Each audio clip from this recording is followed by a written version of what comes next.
पाठ 8 सर्वनाम प्रोनाउन। इन वाक्यों को पढ़िए। अजय एक लड़का है। अजय दूसरी कक्षा में पढ़ता है। अजय के पिताजी लेखक हैं।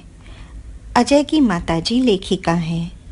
बच्चों, ऊपर के वाक्यों में बार बार अजय शब्द के आने से वाक्य पढ़ने में अटपटे से लग रहे हैं। यदि इन वाक्यों को इस प्रकार लिखें तो ये वाक्य पढ़ने में सहज लगेंगे। अजय एक लड़का है, वह दूसरी कक्षा में पढ़ता है। उसके पिताजी लेखक हैं, उसकी माताजी लेखिका हैं। अब आपने देखा कि केवल पहले वाक्य में अजय शब्द का प्रयोग हुआ है। अन्य वाक्यों में अजय के लिए वह, उसकी शब्द आए हैं। अजय के स्थान पर आने वाले शब्द वह, उसके व उसकी सर्वनाम हैं। संज्ञा के स्थान पर आने वाले शब्दों को सर्वनाम कहते हैं। कुछ विभिन्न प्रकार के सर्वनाम पढ़िए और समझिए। तुम्हारा नाम क्या है? यह मेरा घर है। इसके अतिरिक्त मुझे, तेरा, तुझे, उसका, इनका, हमारा आदि सभी सर्वनाम शब्द हैं। सर्वनाम शब्दों का वर्गीकरण।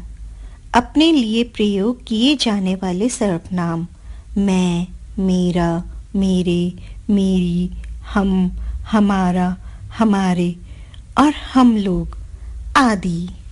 दूसरों के लिए प्रयोग किए जाने वाले सर्वनाम तुम, तुम्हारा, तुम्हारे, तुम लोग, आप। बड़ों के लिए आदि। अन्य के लिए दूर में प्रयोग किए जाने वाले सर्वनाम वह, वे, उसका, उसकी, उनका, उनके आदि। अन्य के लिए पास में प्रयोग किए जाने वाले सर्वनाम यह, ये, इसका, इनका, इनके, इनकी आदि। सर्वनाम शब्द भी एक वचन तथा बहुवचन में होते हैं। एक वचन, बहुवचन। मैं, हम, वह, वे, यह, ये। हमने सीखा संज्ञा के स्थान पर प्रयोग किए जाने वाले शब्द सर्वनाम कहलाते हैं। सर्वनाम शब्दों के वचन भी बदलते हैं। पाठ 9